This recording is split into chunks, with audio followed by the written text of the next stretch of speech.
They never believed in me. They thought my startup was a hobby, a phase, a joke.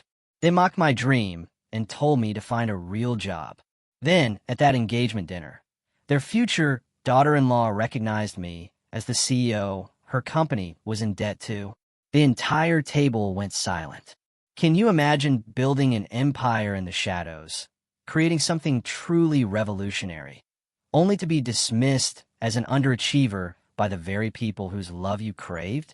That piercing sting became my secret fuel, pushing me towards a truth so explosive it risked shattering my world entirely. My hand trembled, a barely perceptible tremor, as I reached for the pen. $190 million. The number blazed at me from the acquisition agreement, sprawled across the polished mahogany of the conference table. Around me, a dozen executives in custom-tailored suits waited in respectful, almost reverent silence.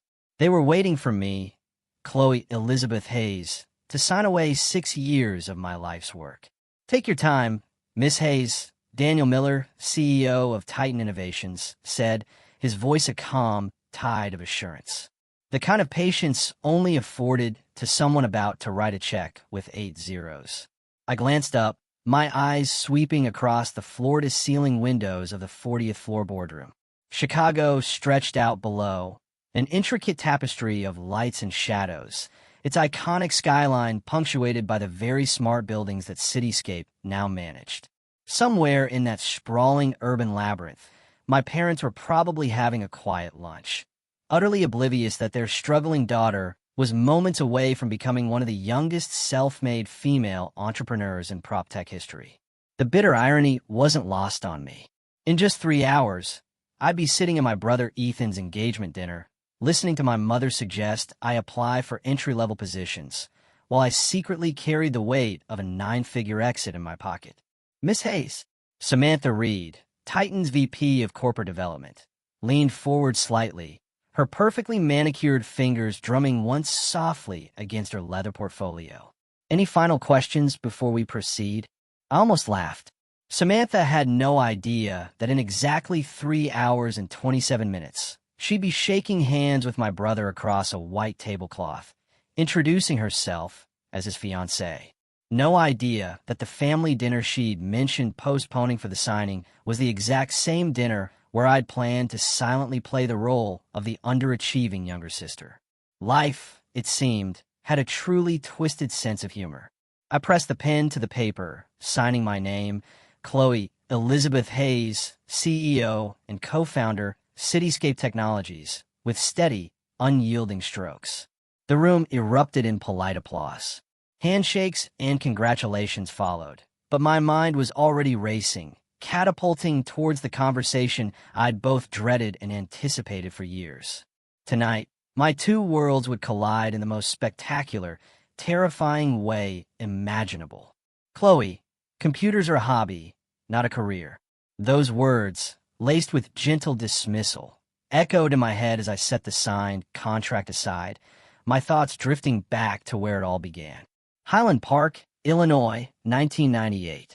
I was 8 years old, cross-legged on our pristine hardwood floor, utterly absorbed in the family's new Gateway computer.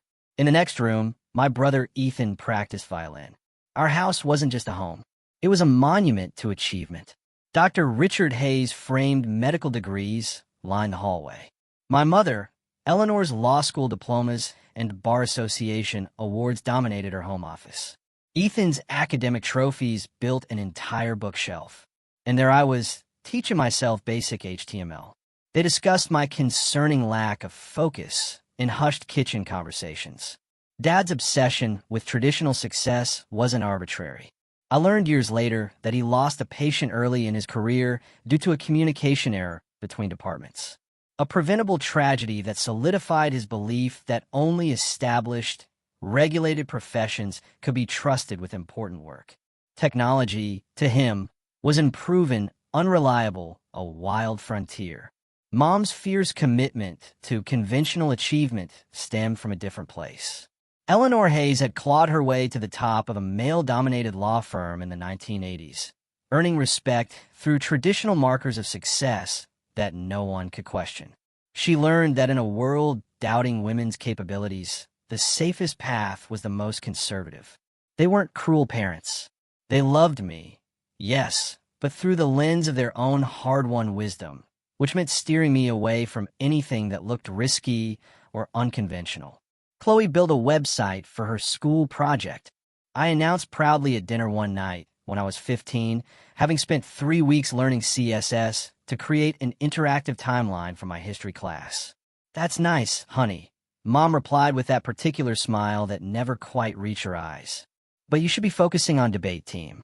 Colleges want to see sustained commitment to activities that build real skills." Dad nodded, already turning to ask Ethan about his advanced chemistry project. The message was clear.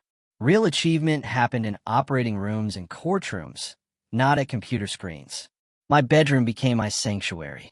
While Ethan's walls displayed framed academic certificates and science fair ribbons, mine featured printouts of code snippets and sketches of user interfaces I designed. I'd stay awake until 2 a.m. learning Python and JavaScript, then stumble through AP Biology the next day. Not because I was interested in biology, but because both my parents assumed I'd follow Ethan into medicine. They never asked what I actually wanted.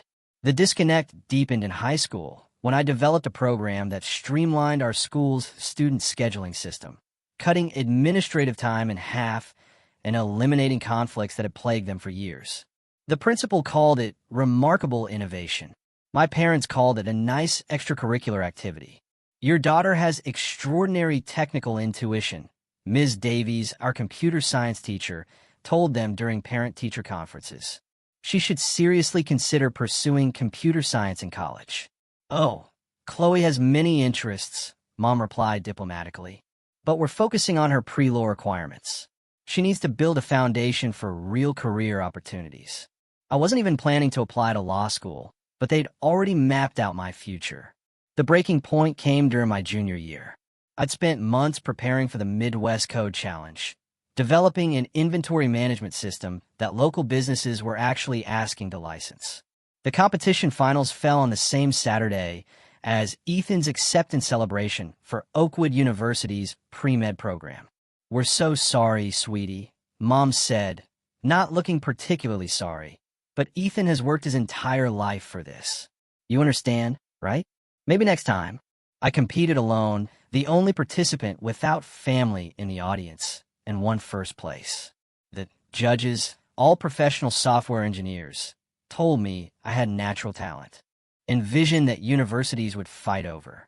I came home clutching my trophy to find our house full of relatives celebrating Ethan's acceptance. My first place finish warranted a distracted, "That's wonderful, dear," from Dad before he returned to toasting my brother. That night, lying in my bed and staring at the ceiling, I made a decision that would define the next 15 years of my life. I would succeed on my own terms, without their validation. I would build something so undeniable that they'd have no choice but to see me clearly. I just had no idea how long that would take. College applications became a battleground. My parents pushed for Ivy League schools with strong pre-law programs. I applied to state universities with excellent computer science departments. When my acceptance to Oakwood University's Tech Institute arrived with a merit scholarship, their reaction was swift and decisive. "You're throwing away your potential," Dad said, disappointment evident in every syllable. "Your test scores could get you into Yale. Computer science." Mom's voice rose, incredulous. "That's not a field for someone of your capabilities." What they really meant was, that's not a field worthy of a Hayes. Ethan, home from his first year at Oakwood's medical program, tried to mediate with his usual well-meaning condescension. "Maybe it's just a phase, Mom. Let her get it out of her system before law school." Get out of my system? As if my passion for technology was some kind of illness that needed curing. I left for college that fall, carrying their disappointment like a physical weight in my chest, but also with a lightness I'd never felt before. Finally, I could pursue what I loved without constant judgment. Oakwood's campus was liberation.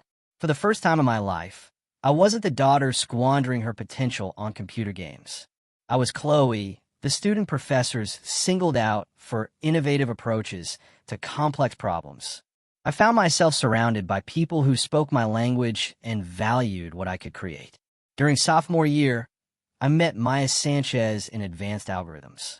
While other students struggled with the final project, designing an efficient system for real-time data processing, Maya and I finished ours in half the assigned time and added features the professor hadn't even requested. You two think differently than most programmers, Professor Chin told us after class. You see the human element in technical problems. That's rare. Maya and I started grabbing coffee after class, staying until the campus cafe closed, talking about technology's untapped potential. She was brilliant, driven, and like me, came from a family that didn't quite understand her path, though her parents' skepticism was gentler, rooted in concern rather than outright dismissal. The real estate industry is completely broken, Maya said one night, her laptop open to an article about inefficient building management systems. My dad manages commercial properties in Phoenix. Half his day is wasted on stuff that should be automated, tracking who's in which space, managing access, coordinating maintenance. It's like the industry stopped innovating in 1995. What if we could change that? I asked and something clicked. Over the next week, we sketched ideas on napkins and whiteboards, envisioning a platform that would revolutionize how buildings managed everything from access control to space utilization. By semester's end, we had the skeleton of what would eventually become Cityscape. Summer break meant returning to Highland Park, where nothing had changed except my growing conviction that I was meant for something bigger than my family could imagine. So, what exactly do you do for work? The question came from my Uncle Frank at Thanksgiving dinner 2018. I was 25 and Cityscape had just closed our series of funding round. Our platform was managing 12 commercial buildings across Chicago, and we've been featured in Innovation Properties magazine as ones to watch. I work in property technology, I said carefully. Database management mostly. Not technically a lie, just dramatically incomplete. Oh, like IT support, Brenda chimed in. That's good, steady work. Are there opportunities for advancement? Across the table, Ethan, now a second-year resident, received a 15-minute ovation for successfully assisting in his first major surgery. I sat there knowing that our company's algorithms had prevented 3 security breaches and optimized energy usage for over 50,000 office workers that month, and said nothing. The isolation was crushing, but it was also protective. I'd learned to guard my professional life from people who never valued it, even as that life grew increasingly remarkable. Maya and I had moved to Chicago after graduation, subletting a cramped studio apartment in Wicker Park. We lived on ramen and coffee, coding until our eyes burned, taking freelance web development gigs to pay rent. Our first office was a corner table at a 24-hour diner on Division Street. We incorporated in Delaware, like every proper startup, filed our patents, and started pitching to VCs along the entrepreneurial circuit. The early rejections were brutal. PropTech is too niche. Building management isn't sexy. 2 college kids can't disrupt legacy real estate. You realize we're completely insane, right? Maya said one night at 3 a.m., debugging our authentication system while surrounded by empty energy drink cans. Probably, I agreed, but we are insane with purpose. Cityscape's core innovation was elegantly simple. A SaaS platform that used biometric authentication to seamlessly integrate building access, space management, and user analytics. Employees could enter buildings, book conference rooms, order food, and access services with a simple fingerprint or facial scan. Building managers could track utilization patterns, optimize energy usage, and enhance security through real-time data analytics. What made it revolutionary wasn't the individual components. Other companies had pieces of the puzzle. It was the integration. We created a comprehensive ecosystem that turned legacy buildings into responsive, intelligent environments. We were disrupting an industry that hadn't innovated since the 1990s. Our first breakthrough came through Professor Chin, who connected us with Maria Rodriguez, a frustrated property manager at a downtown office complex. "Show me what you've got," Maria said during our pitch, her skepticism evident. She'd been burned by tech promises before. We implemented a pilot program in her building over a weekend. By Monday morning, her maintenance requests had dropped by 60%. Her security team could track every access point in real time, and tenants were raving about the seamless experience. How soon can we expand this to our other properties? Maria asked. That first contract for $50,000 felt like winning the lottery. We celebrated with deep dish pizza and cheap champagne, dreaming of the empire we'd build. The early years were relentless. 18-hour days, constant pivots, the emotional roller coaster of startup life. We moved into a tiny shared workspace in River North, then gradually expanded as we hired our first employees. Liam, a brilliant backend developer who could optimize our databases. Noah, a UX designer who made our interfaces intuitive. Olivia, a sales manager who could convince skeptical building owners to trust new technology. Meanwhile, my family relationships became increasingly superficial. Sunday phone calls were exercises in creative vagueness. How's work going? Mom would ask. Good. Busy. Learning a lot. Are you making decent money? Enough to get by. These weren't technically lies, but they weren't truths either. By my 27th birthday, Cityscape was generating $2 million in annual revenue and managing buildings that housed 30,000 workers daily. I was paying myself a modest salary, lower than my expenses too, to keep reinvesting in the company. So, getting by was accurate. Even as my equity stake grew increasingly valuable, the cognitive dissonance was exhausting. In professional settings, I was a rising star whom industry publications were beginning to notice. At family gatherings, I was the daughter who'd never quite found her footing. Chloe's friend Kevin is doing really well, Mom mentioned during one of our calls. He just made partner at his law firm. I could arrange an introduction if you're interested. The subtext was clear. Maybe I could marry success if I couldn't achieve it myself. Thanks, but I'm pretty focused on work right now, I said. Of course, but you can't work forever without thinking about your future. You're 27, honey. Ethan's already talking about engagement rings. My future? If only she knew. I was literally building it, one line of code at a time. The distance between my two worlds grew wider as Cityscape gained momentum. We landed our first enterprise client, a Fortune 500 company that wanted our platform across their entire Chicago portfolio. Then another and another. Tech publications started paying attention. I was careful to keep a low profile, doing interviews, but requesting that photos show only the back of my head or silhouettes. In articles, I was Chloe H., co-founder or simply Cityscape's reclusive CEO. The mystery enhanced our reputation. The brilliant but camera-shy woman revolutionizing prop tech. Don't you want more recognition? Maya asked after I declined another profile opportunity. You've earned it. I do want recognition, I admitted. Just not yet, and not from strangers. What I couldn't articulate, even to Maya, was my complicated relationship with validation. I wanted my family to see me, really see me, but I wasn't sure I could handle them taking credit for my success or finding ways to minimize it once it became undeniable. Besides, there was something powerful about building an empire in silence. The breakthrough moment came in early 2021. We'd been quietly revolutionizing building management for 3 years when the pandemic hit. Suddenly, every property owner needed real-time occupancy data, contactless access systems, and flexible space management. Cityscape wasn't just useful, it was essential. Our revenue tripled in 6 months. We hired aggressively, moving into a beautiful office space in a loop with views of Lake Michigan. I could afford a gorgeous apartment in Lincoln Park, but I kept it minimal and never mentioned the address to my family. When relatives asked about my living situation, I described it vaguely as a place near downtown with roommates.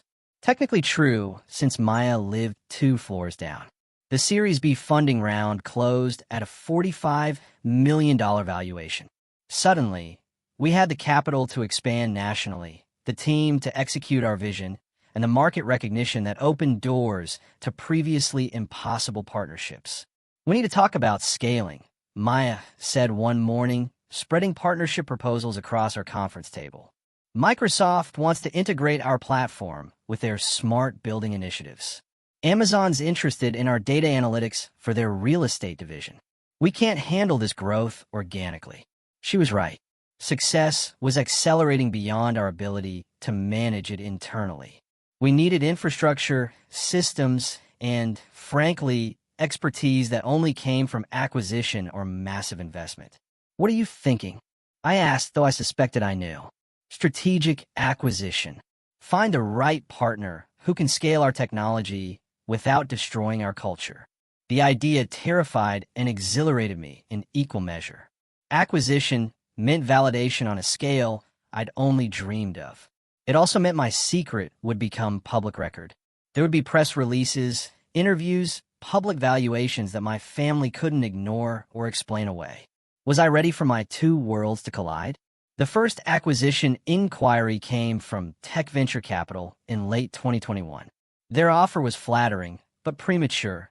$25 million for a company we knew was worth significantly more. Maya, and I spent exactly 7 minutes considering it before politely declining. They don't understand what we've built, Maya said as we walked along the lakefront after that meeting. They see a profitable prop tech startup. They don't see a platform that could reshape how humans interact with urban environments. She was right. Cityscape had evolved beyond building management into something much larger. Our biometric integration allowed seamless experiences across entire city districts. Employees could move between office buildings, retail spaces, and public transportation with a single authentication system. We weren't just managing properties. We were creating smart urban ecosystems. The validation felt incredible, but the isolation was becoming unbearable. Success without recognition from the people you love most is a special kind of loneliness. My relationship with my parents had calcified into a routine of polite distance. Weekly phone calls where I shared nothing meaningful. And they offered advice I didn't need about a life they didn't understand. Honey, your cousin Laura just got promoted as senior associate at her accounting firm, Mom mentioned during one of these calls. She's doing really well for herself. Maybe you two should grab coffee when you're in town. She might have insights about professional development. I almost laughed. Laura was undoubtedly successful in her field, but Cityscape's quarterly revenue now exceeded her annual salary. Still, I found myself saying, "That sounds nice, Mom. I'll reach out to her." The lies were becoming harder to maintain, but the alternative, explaining the truth, felt impossible. How do you tell people who've spent decades viewing you as an underachiever that you've built a company worth tens of millions of dollars? How do you bridge a gap that wide without it seeming like you're deliberately rubbing their faces in their mistake? Ethan's relationship with me had grown increasingly patronizing. During family dinners, he'd offer career advice with the gentle condescension of someone speaking to a wayward child. You know, Chloe, there's some really good corporate training programs out there. My hospital works with several companies that might be hiring. It could be a way to get your foot in the door somewhere with real growth potential. Real growth potential. I was sitting there, having grown a company from $0 to $8 million in annual revenue, and my brother was suggesting I apply for entry-level corporate training programs. I appreciate the thought, I'd say, but I'm learning a lot in my current role. Of course, you can't stay in support roles forever. You're smart, Chloe. You just need to find the right opportunity to showcase that. Support roles. If only he knew I was the CEO, making strategic decisions that affected thousands of employees across dozens of cities. The cognitive dissonance reached a breaking point in early 2022. We just closed a major partnership with Sterling Realty, one of the largest commercial real estate firms in the Midwest. Our platform would manage their entire Chicago portfolio, over 200 buildings, housing more than 100,000 workers daily. The press release called it a game-changing partnership that positions Cityscape as the dominant player in the Midwest PropTech industry. Publications were describing us as the company to watch and the future of smart building management. That same week, Mom called with exciting news. "Chloe, I have wonderful news. Your father's golf partner mentioned that his company might be hiring for their IT help desk. It's entry-level, but it's a foot in the door at a stable company. Should I put in a good word for you?" I sat there in my corner office overlooking Lake Michigan, with signed contracts worth millions of dollars on my desk, listening to my mother offer to help me get a help desk job. That's very thoughtful, Mom. But I'm really happy with my current position. Sweetheart, happiness is one thing, but you need to think about your future. Security, benefits, a real career path. A real career path. I was building the career path for an entire industry, but to her it wasn't real because she couldn't see it. That night, I called my therapist, Dr. Evelyn Shaw, for an emergency session.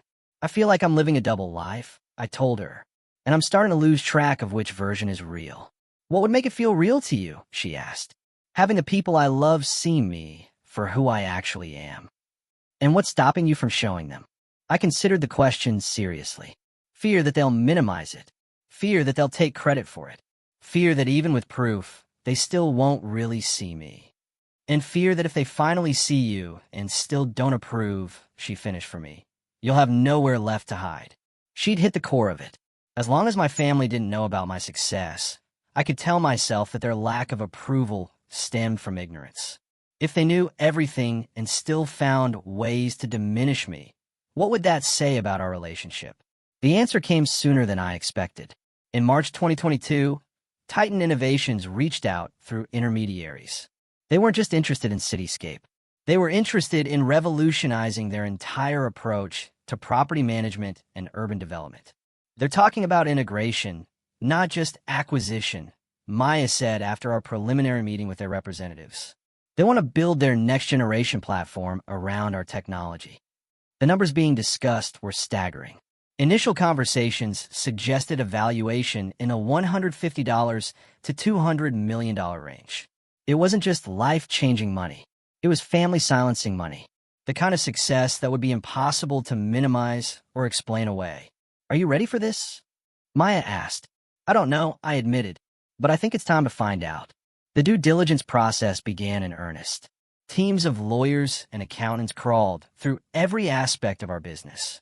Titan's leadership team toured our offices, interviewed our employees, and stress-tested our technology platform. Through it all, I maintained my low profile. When Titan requested executive interviews, I participated via video call with my camera off, letting Maya handle most of the face-to-face meetings. When they asked for promotional materials, we provided Maya's photo and professional background while describing me simply as Chloe H., co-founder and CEO. The strategy was deliberate. Maya became the public face of Cityscape, while I remained the phantom architect. Every industry publication featured her photograph alongside shadowy silhouettes or back-of-head shots of me. The mystery enhanced our reputation. The brilliant but camera-shy woman revolutionizing prop tech. They're going to want to meet you in person eventually, Maya warned. You can't stay anonymous through a $190 million acquisition. She was right, but I wasn't ready. Not yet. The final offer arrived on a Tuesday morning in June. $190 million, with earnouts that could push the total value to $225 million over 3 years. Maya and I would remain with the company post-acquisition, leading the integration of Cityscape's technology across Titan's entire portfolio. This is it, Maya said, reading through the term sheet. This is what we've been building toward. I stared at the numbers, and for the first time in years, I wasn't thinking about the money. I was thinking about the conversation I'd have to have with my parents. I was thinking about sitting across from them and explaining that their struggling daughter had just engineered one of the largest prop tech exits in Chicago history. There's something else, Maya said carefully. Samantha Reed, their VP of Corporate Development, mentioned that she's engaged to a doctor at Oakwood University Memorial. Someone named Ethan Hayes. My blood went cold. Ethan Hayes. Yeah, she seemed excited about some family dinner next week. Small world, right? Small world indeed. In 7 days, I'd be sitting at my brother's engagement dinner, meeting his fiancée, Samantha Reed. The same Samantha Reed who'd spent 3 months conducting due diligence on my company and negotiating the terms of my $190 million exit.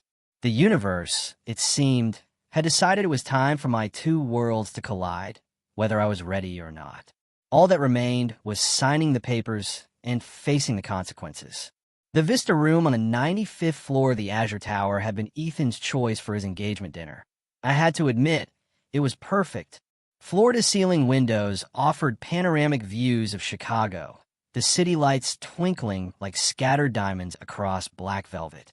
It was the kind of place that demanded celebration, success stories, and impressive achievements. Too bad they had no idea what story they'd be hearing tonight. I arrived exactly on time. Not early enough to help with arrangements, as Mom had suggested, nor late enough to make an entrance. Just punctual and composed, like the businesswoman I'd secretly become. The hostess led me to our private dining room, where my family had already gathered around an elegantly set table for 12. Crystal glasses caught the ambient lighting, casting prismatic patterns across white linens. The Chicago River wound through the city below, its dark surface reflecting the urban skyline I'd helped make smarter. Chloe, Ethan spotted me first, crossing the room with the easy confidence of someone who'd never questioned his place in the world. "I'm so glad you could make it." He embraced me warmly, and for a moment, I felt a pang of guilt about the revelation I'd be unleashing. Ethan wasn't a bad person. He was just someone who'd never been forced to see beyond his own experience. "Come meet Samantha," he said, guiding me toward the windows where a tall, elegant woman stood silhouetted against the city lights. Even from behind, I recognized her immediately. Samantha Reed, VP of Corporate Development, the woman who'd spent 3 months analyzing every aspect of my business. She turned as we approached, and I watched recognition flicker across her features. Confusion at first, then slowly dawning realization. "Samantha, this is my sister, Chloe," Ethan said with barely concealed pride. "Chloe, meet Samantha Reed, my brilliant fiancée." "It's lovely to finally meet you," Samantha said, her professional composure intact despite the obvious shock in her eyes. "Ethan talks about you constantly. I wonder what exactly he says," I thought, shaking her perfectly manicured hand. "Congratulations on your engagement," I said sincerely. "I'm happy for you both." Mom appeared at my elbow, her critical gaze scanning my outfit. A simple but elegant black dress that had cost more than most people's monthly rent, though she'd never know that. "Chloe, I see you found something appropriate to wear." "That's nice." The pause spoke volumes. "We've seated you next to Cousin Margaret. You always got along with her." Translation: they positioned me far from the important guests where my lack of impressive achievements wouldn't detract from the evening's celebratory mood. Dinner began with champagne toasts that felt like elaborate theater. Dad spoke first, his voice thick with emotion as he raised his glass. "To my son Ethan, who has made us proud every single day of his life. And to Samantha, a brilliant, accomplished woman worthy of him. We couldn't ask for a better addition to our family." Mom's toast followed, a carefully crafted speech highlighting Ethan's achievements from his first science fair victory to his recent promotion to chief resident. She concluded with, "And now he's found a partner equally dedicated to excellence." To Ethan and Samantha, as glasses clinked around the table, I noticed Samantha watching me with growing intensity, as if trying to reconcile the underachieving sister she'd heard about with something she couldn't quite place. The first course arrived, seared scallops with truffle oil, and conversation flowed around me like water around stone. I fielded the usual questions about my job situation with practiced deflection. "I work in property technology," I told Cousin Margaret when she asked. "Data management and system integration." "Oh, that sounds technical," she replied with the same tone one might use to discuss a minor illness. "Is there room for advancement in that field?" Before I could answer, Uncle Frank leaned across the table. "Chloe, Ethan mentioned you might have a lead on a position at Apple. That would be quite a step up." "A step up?" I took a careful sip of wine, acutely aware of Samantha's eyes on me. In my purse was a signed contract, making me one of the youngest female entrepreneurs to exit a prop tech company for 9 figures. But to my family, a hypothetical entry-level position at Apple would represent success. "I'm actually quite satisfied with my current work," I said simply. Dad overheard and joined the conversation with his usual paternal concern. "Chloe, there's no shame in accepting help to get your foot in the door somewhere respectable." Somewhere respectable. The irony was almost painful. From across the table, Samantha's stare intensified. Recognition was dawning in her eyes like a sunrise breaking over Lake Michigan.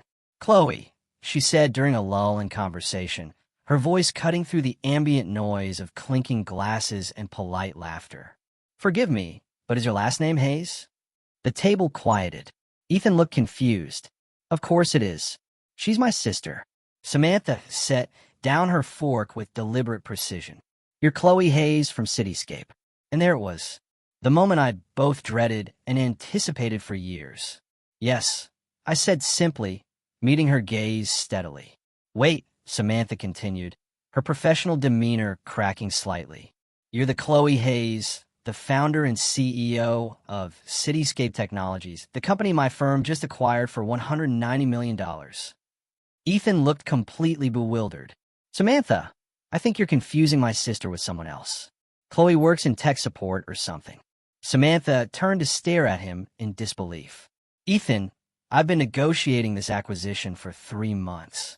Your sister just became one of the most successful prop tech entrepreneurs in the country." She looked back at me, realization dawning. "I can't believe I didn't connect it. You always talked about your sister Chloe, but Hayes is such a common name, and the ghost genius was this mysterious figure. We barely saw you in person during negotiations. Always video calls with Maya as the primary contact." "The ghost genius," Dad repeated weakly. "That's what the industry calls her," Samantha explained, her voice filled with professional admiration. "The brilliant CEO who revolutionized building management while maintaining complete privacy. Now I understand why." The silence that followed was absolute.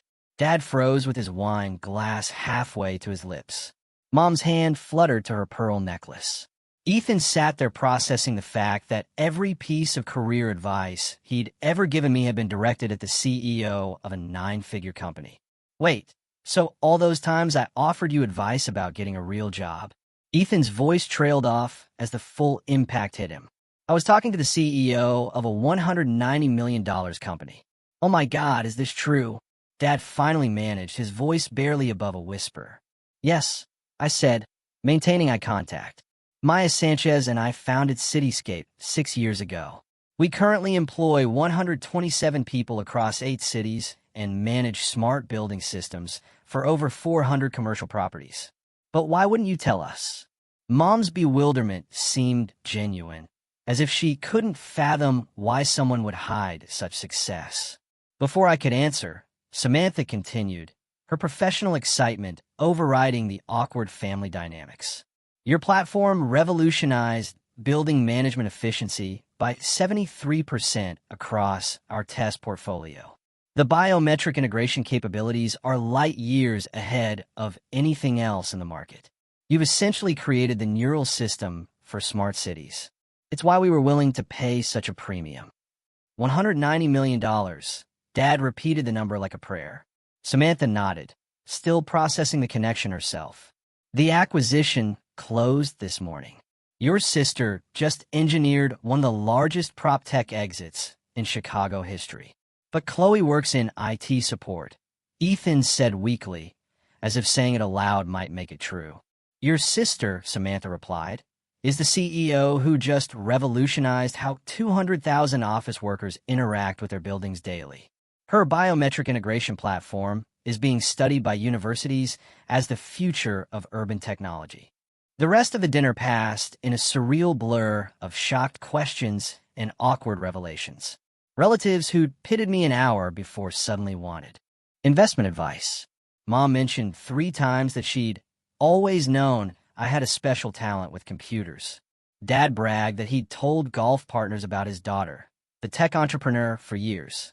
Through it all, I maintained my composure, answering questions politely, but without the desperate hunger for approval that had defined so much of my earlier life.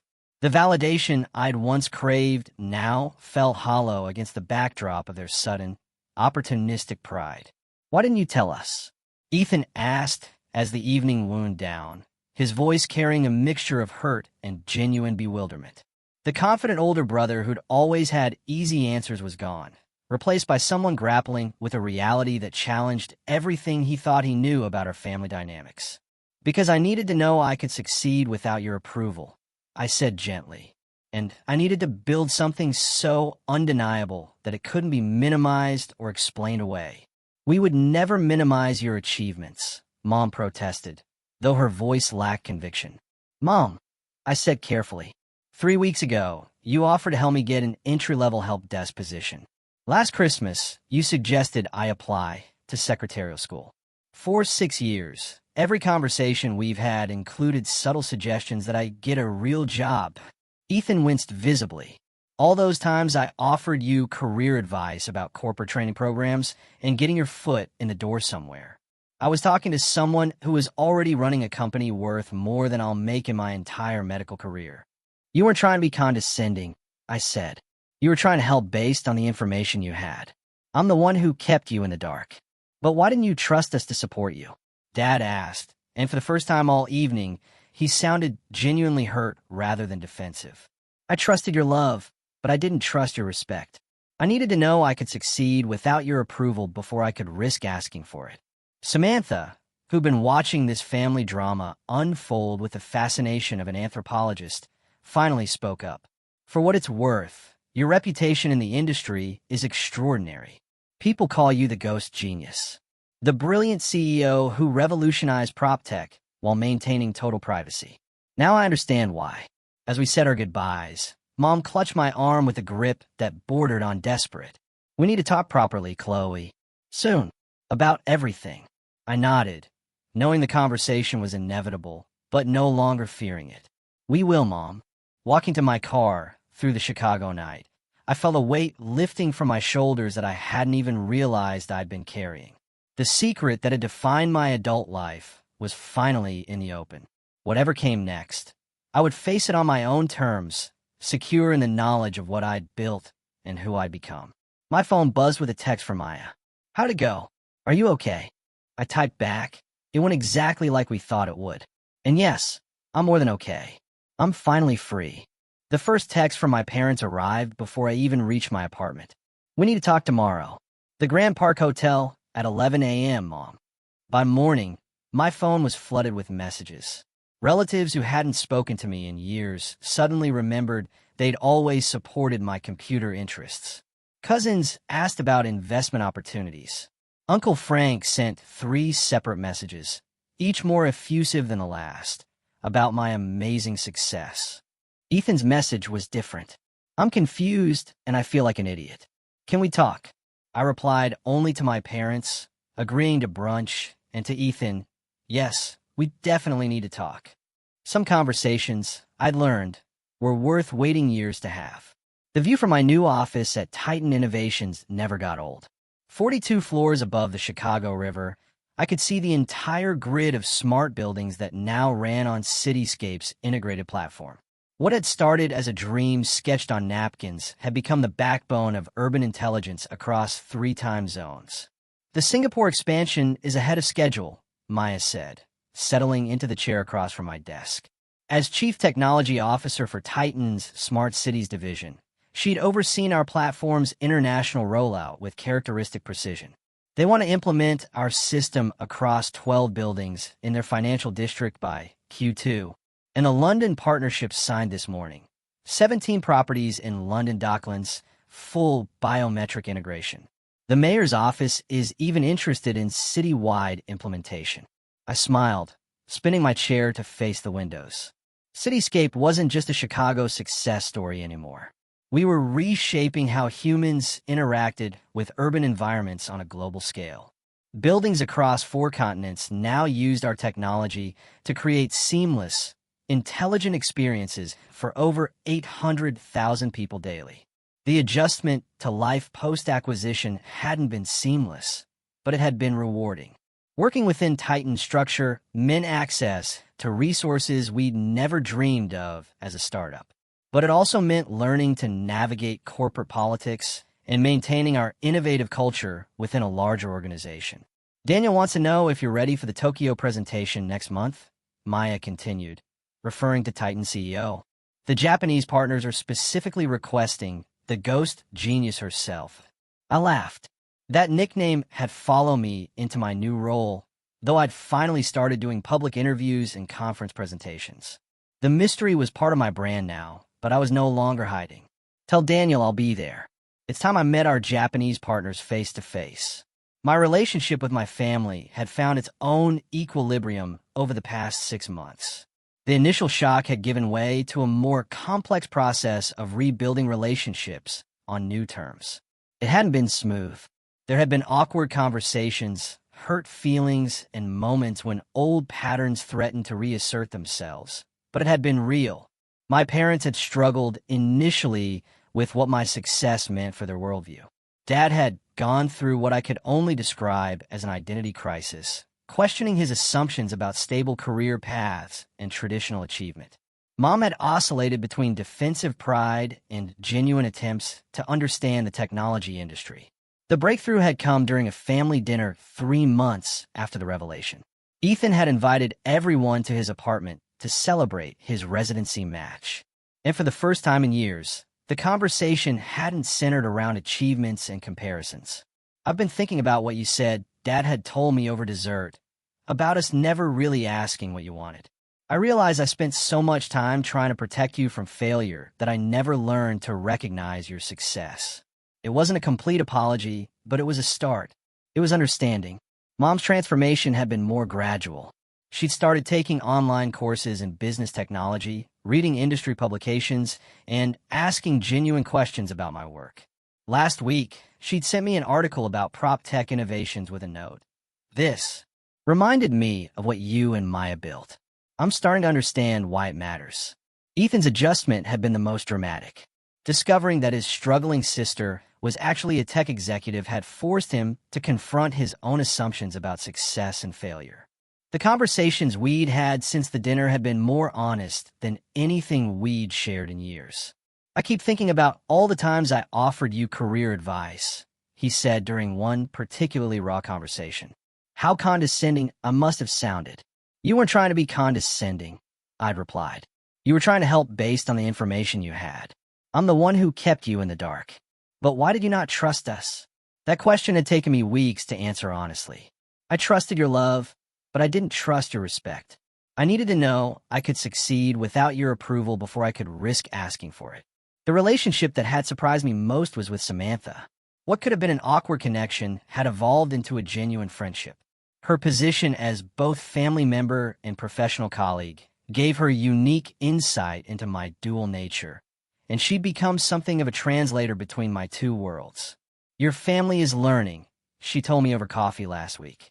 They're having to expand their definition of what success looks like. That's not easy for people who've built their identities around traditional achievement. She was right. My parents weren't malicious people.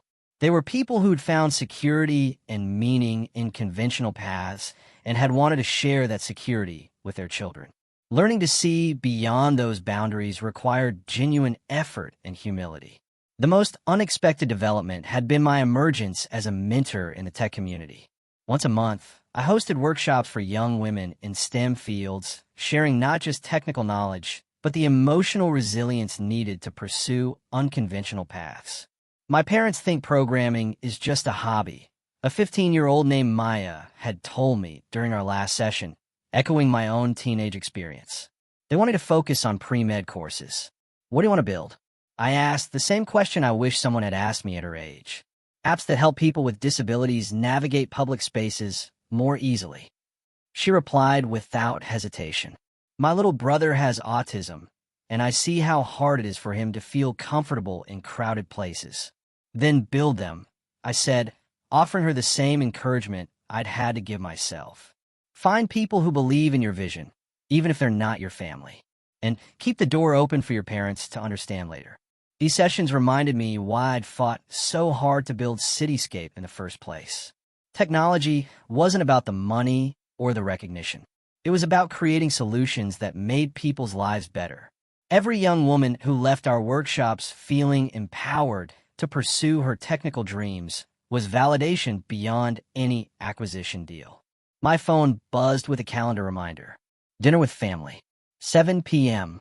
These monthly gatherings had become a treasured tradition, something I would have found unimaginable a year ago. Heading out early, Maya asked, noticing me packing my laptop. Family dinner. Ethan's cooking, which means Samantha's probably bringing backup takeout. How are things with him now? I considered the question. Different, better, real for the first time in years. That evening, I drove to Ethan and Samantha's apartment in Lincoln Park, a beautiful space they'd chosen together that reflected both their personalities. The walls featured medical awards alongside technology industry recognition, a visual representation of how our family had learned to expand its definition of achievement. Chloe. Ethan opened the door with flour in his hair and an apron reading, "Trust me, I'm a doctor. I only set off the smoke alarm once tonight." Progress. I laughed, embracing him. Samantha appeared from the kitchen, carrying a bottle of wine and looking amused. "I may have ordered pizza as backup. Your brother's ambitious, but not always realistic about his culinary skills." "Smart woman," I said. "That's why you're perfect for him." Mom and Dad arrived shortly after, both looking more relaxed than they had in months. Dad had been reading business magazines to better understand my industry, while Mom had started following tech news and occasionally sent me articles she found interesting. "How was the board meeting today?" Dad asked as we settled around their dining table. 6 months ago, he wouldn't have known I attended board meetings. Now he asked specific questions about quarterly projections and market expansion. "Productive. We approved the funding for our mental health initiative. Smart building systems that can detect stress patterns and adjust environmental factors to improve well-being." "That sounds like it could help a lot of people," Mom said, and I could tell she genuinely meant it. Over dinner, Ethan's surprisingly edible chicken parmesan supplemented by Samantha's backup pizza. The conversation flowed naturally between my work, Ethan's medical cases, and family news. For the first time in years, I didn't feel the need to downplay my achievements or navigate around uncomfortable topics. "I have an announcement," I said as we finished dessert. "Forbes wants to feature me on the cover of their next issue. 'The Ghost Genius Steps into the Light' is the proposed headline." "That's incredible," Samantha said, raising her wine glass. "A cover story. Our daughter on the cover of Forbes," Mom said wonderingly. "Richard, do you realize what this means?" "It means we raised an extraordinary woman," Dad replied, looking directly at me. "It just took us too long to recognize it. The moment could have felt hollow, validation coming only after undeniable proof of success. But it didn't. It felt like healing, like the beginning of relationships built on who we actually were rather than who we pretended to be." "There's something else," I continued. "I'm starting a foundation, Hidden Potential. It'll provide mentorship and funding for young women pursuing unconventional paths in STEM fields." "Like what you wish you'd had?" Ethan asked, understanding immediately. "Exactly. Nobody should have to build their dreams in complete silence." "Count us in," Samantha said immediately. "Whatever you need, board positions, funding, connections. We'd like to help too," Mom added. "I may not understand all the technical aspects, but I understand the importance of supporting young women's ambitions."